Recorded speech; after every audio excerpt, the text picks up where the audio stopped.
అధ్యక్ష నా మీద కక్ష కట్టారు అధ్యక్ష. కేసీఆర్ గారు చుట్టూ ఉన్నటువంటి కొందరు వ్యక్తులు తప్పక చెప్తున్నాను అధ్యక్ష ఈ మాట.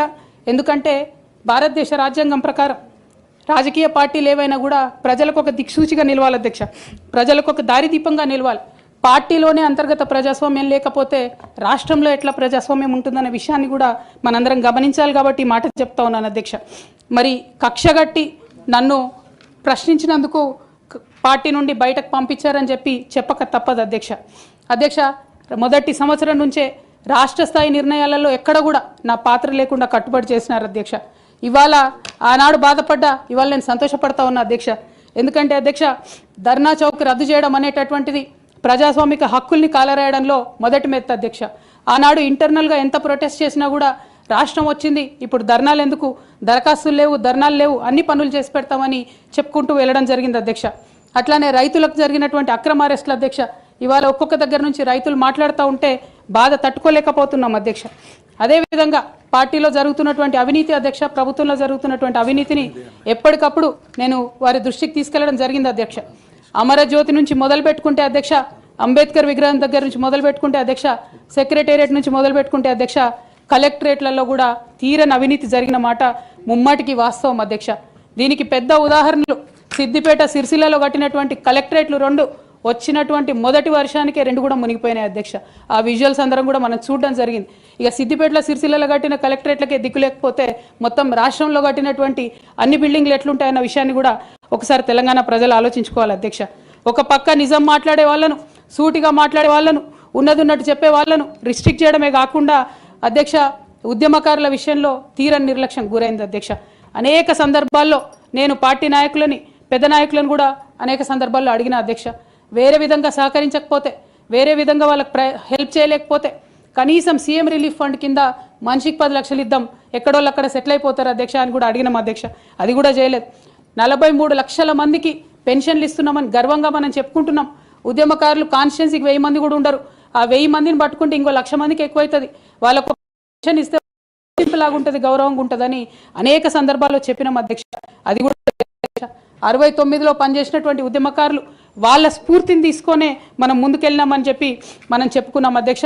కానీ వారిని కూడా ఎన్నడూ కూడా గుర్తించలేకపోయినాం అధ్యక్ష.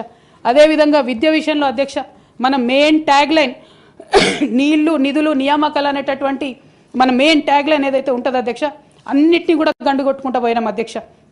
విద్య విషయంలో, నియామకాల విషయంలో, అన్ని విషయాల్లో అదే జరిగింది అధ్యక్ష.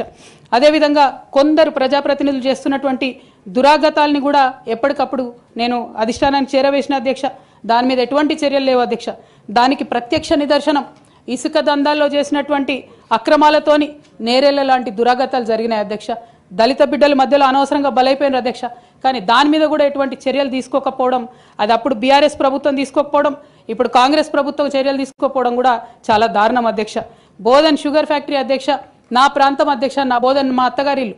ఒక 10 ఏళ్లలో కనీసం ఒక 100 సార్లు అడుగుంటాం అధ్యక్ష బోధన్ షుగర్ ఫ్యాక్టరీని తెప్పియాలని బోధన్ షుగర్ ఫ్యాక్టరీ విషయంలో చేసినటువంటి నిర్లక్ష్యానికి మాత్రం నేను పర్సనల్గా చాలా అవమానంగా ఫీల్ అయిన అధ్యక్ష. అయినప్పటికీ ఇప్పటికి కూడా బోధన్ షుగర్ ఫ్యాక్టరీ తెరచకపోవడం, తెలంగాణ వచ్చి కూడా మా బోధన్ బిడ్డలకు న్యాయం జరగలేదన్న విషయం అర్థమవుతా ఉంది అధ్యక్ష. అదేవిధంగా అధ్యక్ష, కేసీఆర్ గారి దగ్గర మాట్లాడే ధైర్యం నాకు ఒక్కదానికే ఉంది కాబట్టి అధ్యక్ష, ఈ అన్ని అంశాలు నేను ఎప్పటికప్పుడు అడుగుతూ వెళ్ళిన అధ్యక్ష.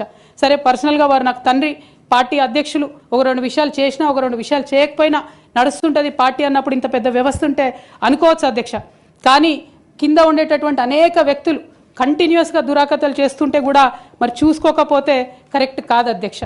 అదేవిధంగా టీఆర్ఎస్ నుండి బీఆర్ఎస్గా మారుస్తామనేటటువంటి చేస్తున్నటువంటి ప్రయత్నాలని అడ్డుకట్ట వేయడానికి మొదటి రోజు నుంచే ప్రయత్నం జరిగింది అధ్యక్ష.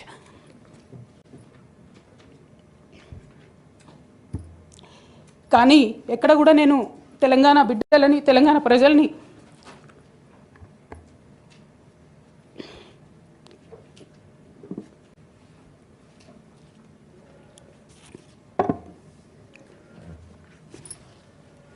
వాళ్ళను డిసప్పాయింట్ చేయదు కాబట్టి నవ్వుతూ పనిచేస్తూ వెళ్ళిపోయిన అధ్యక్ష. ఇప్పుడు నా దగ్గరికి ఎప్పుడు పెద్దవాళ్ళు, పైరవికారులు, కాంట్రాక్టర్లు ఎవరు రాలేదు అధ్యక్ష.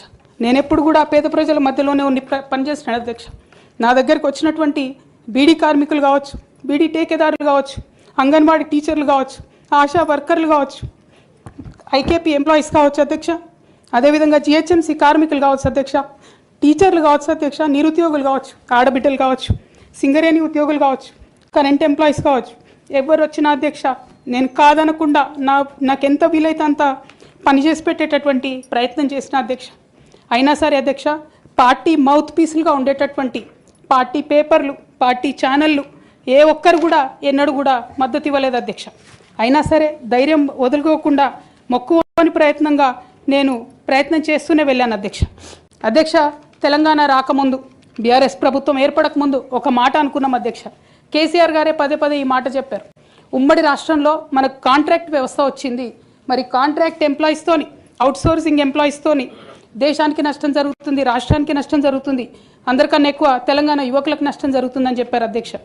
ఆనాడు వారు సరదాగా ఒక మాట అనేవాళ్ళు, అందరికీ కాంట్రాక్ట్ పోస్ట్ ఉంది, మరి ముఖ్యమంత్రికి కూడా కాంట్రాక్ట్ పోస్ట్ ఉంటుందా అని చెప్పి ప్రశ్నించేవారు అధ్యక్ష.